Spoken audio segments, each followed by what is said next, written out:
Your full name and your year of birth. My full name is Lester Ronald Kenner, and my date of birth is 11/18/11. What's your age? I'm 103 years old. I was born in southeast Missouri in what is now known as Butler County. There were no roads there, so the log cabin where I was born was swampy country. I got malaria in there, as did most of the people, but from the swamps. Going to school, I had to walk in the ruts across the road, go up a grade to a house across the road, and go down the back way on the right of way of Frisco Railroad. I walked about a mile and a half. That is from the fifth grade on to eighth. There were a few cars, and my first ride in an automobile was in one that had a high seat that sat at the back deck of the driver, who was down in below driving the car after he had lighted the headlights with a match, because they were coal oil fed, and you could look at the lights, but you couldn't see the road. But anyway, didn't make any difference. You weren't going very fast anyway. That was my first ride, and I was quite small. And also on that first ride, I saw my first automobile accident. In 1923, my dad brought a car from St. Louis, where he'd been working, drove it back, and in order to get home easier, he crossed the Mississippi River, came down through Illinois, and crossed into Missouri, and followed a road that followed the foothills of the Ozark Mountains. He was afraid to drive in the traffic, and he jacked it up, put on jacks, all four wheels off the ground, because tires didn't last well. It was before there were street lights, traffic lights, and the Shriners, they got out and they directed traffic because everybody was downtown. You got a diploma for the eighth grade, and I had to have that. And very few people went on beyond that at that time to high school, but they threw me out. I had to Why? go back and take the eighth grade over again because I had no algebra. I never had algebra, didn't even know how to spell it. So I took the eighth grade over again, which was more or less fun because I learned a lot of things I hadn't learned before. He started again next year in high school and graduated in 1930. And if you remember your history, we had our first real depression. I saw people going hungry, and we had an exodus from Detroit because Ford and the other automotive builders in Detroit laid off all their men, and they came south through Ohio to Cincinnati, which was on the Ohio River and just across the river from Kentucky. And the people would stop in Cincinnati and try to get a job. And some of them did pick up some work there before they moved on into Kentucky and went into the mining area of Kentucky where they lived with their families. And we had years of this depression. And I talked to a man whose grocery store burned out, and he took his insurance money, paid off all his suppliers, and they financed him again to start a business in Cincinnati. He had been in Kentucky before, and he started this, and he was working almost by himself. And so I went in and talked him into giving me a job. I opened a store at 7 o'clock in the morning after I got a little experience, and we closed it at 8 o'clock at night.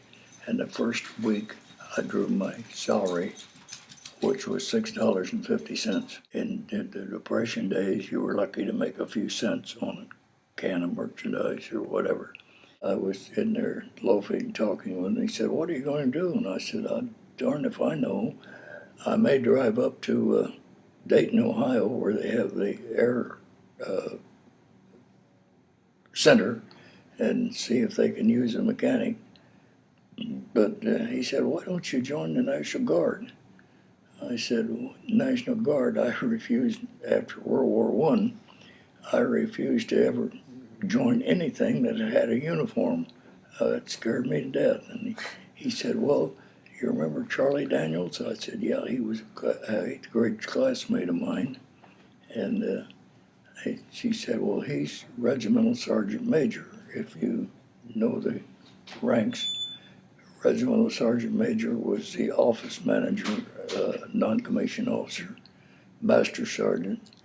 He said, "And Charlie Daniels is Regimental Sergeant Major, and I'm sure he'd give you a rank if you wanted to join." So in about a half hour, Charlie Daniels come walking in the store.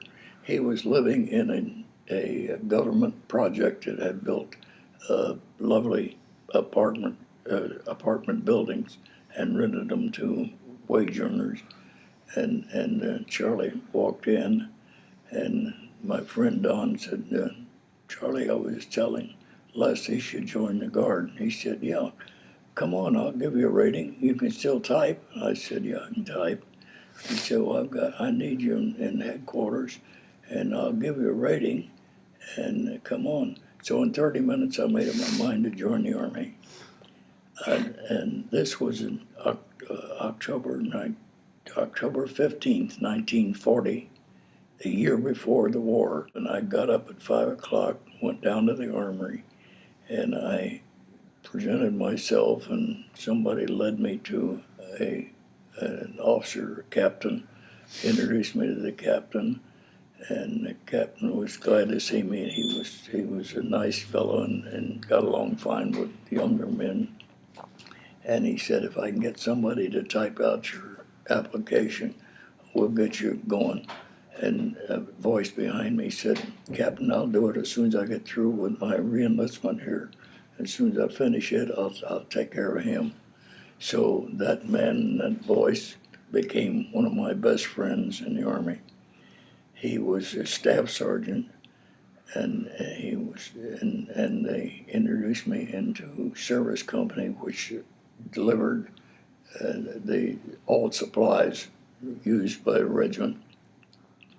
And we had truck drivers. We had a few men who worked in headquarters. We had the entire supply department. We had the motor pool, which took care of the automobiles and also the mechanical work.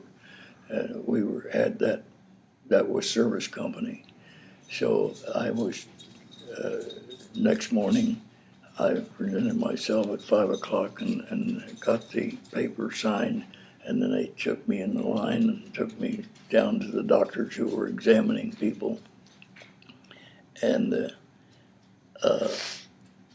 I got a typhoid shot that day, and I got an education. I saw a man whose shoulder was nothing but skin over the bone, and I thought to myself, how on earth is he going to go in the Army? As the doctor came down the line, he stopped in front of me and he said, "Bob, what are you doing here?" He said, "Well, I thought I could get exercise this shoulder, and all I could do was send me home if I couldn't cut it." And he talked with the doctor, and the doctor passed him, and he came in. He had that emaciated shoulder, arm. And you know, in a few months, he was a staff sergeant leading a battalion in one of the rifle companies. Wow. And he really worked at it, and he was smart. I got him, Charlie Daniels, to sign him into headquarters, and we gave him a broom and told him to sweep and take the trash out, and we were in a 40-foot board tent at the camp in Camp Shelby, Mississippi, where we had gone, because on October 15th, we were federalized and ordered to take a year's training. And that was, again, before the war. So we went, and I got hit by lightning in Lake Charles, Louisiana, talking with this same friend who had enlisted me on the telephone. And by the way, he had second lieutenant commission, had gotten in education, but was not activated until we went into service. And so he was activated as second lieutenant, was a supply sergeant running one of the groups of trucks. And I went into headquarters and I didn't even know who to salute. We had officers who were in school. We had a regiment that was 920 strong. And during this time, they started drafting, and they sent trainloads of draftees into us. We would get their records and go through them and see if there was somebody with trade or education that we could use, and we needed them. We assigned them where we could use them, and the rest of them filled up the rifle companies. We built to 3,200 strength during that year. We did 2 weeks training in the swamps and bayous of Louisiana. We had communication with our little telephone system, and my friend was at the switchboard, and I was out in the forest. There was heavy rain and lightning struck, and I had the telephone to my ear, and I must have jerked myself and knocked myself out. And I heard the major, who was my superior there, calling, "Medic, medic!"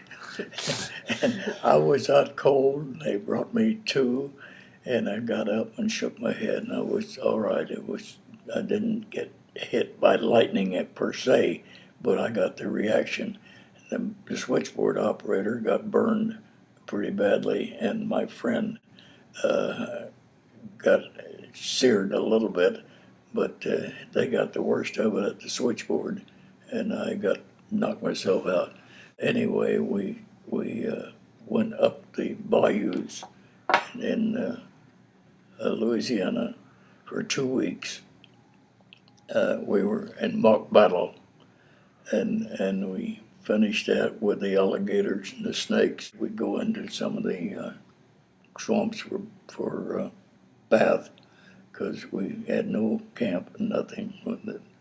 We had 2 weeks of that, and we went back to Camp Shelby, Mississippi. We came up to one town on Sunday morning, and our troops got lost in the town. We captured the town, and the residents captured our troops, and it took us all day to round up the troops again. They were in the kitchens drinking coffee and rolls and being entertained. But anyway, we were in 100-degree temperature in the swamps, and we had our backs were burned up with the heat and the sweat, and we came out of that. One of us staggering. I was discharged, went home, and 2 months later, Pearl Harbor started. I was in a friend's house playing pinochle on that Sunday when his wife came in, and she said, "We've been attacked. The Japanese have attacked." And we didn't believe her. We got up and went in, looked at the television, and sure enough, it was true. And I said, "Well, I better get home because my mother will be going crazy." So I went home, and the next day I went downtown to the headquarters office, and they were crazy. They didn't know what to do. They had received no orders, but they knew that we were all subject to going back. So in the course of the thing, about 30 days later, I got a letter from the Adjutant General's Department ordering me back to my own company with my own rank. And during this time, I had been promoted to a sergeant, 3-stripe, which got celebrated in the hospital with influenza. I came out of the hospital and two friends met me as I walked into headquarters, and they each ripped my chevrons off my sleeves. And I said, well, this is what they do if you get sick in the Army. They break you.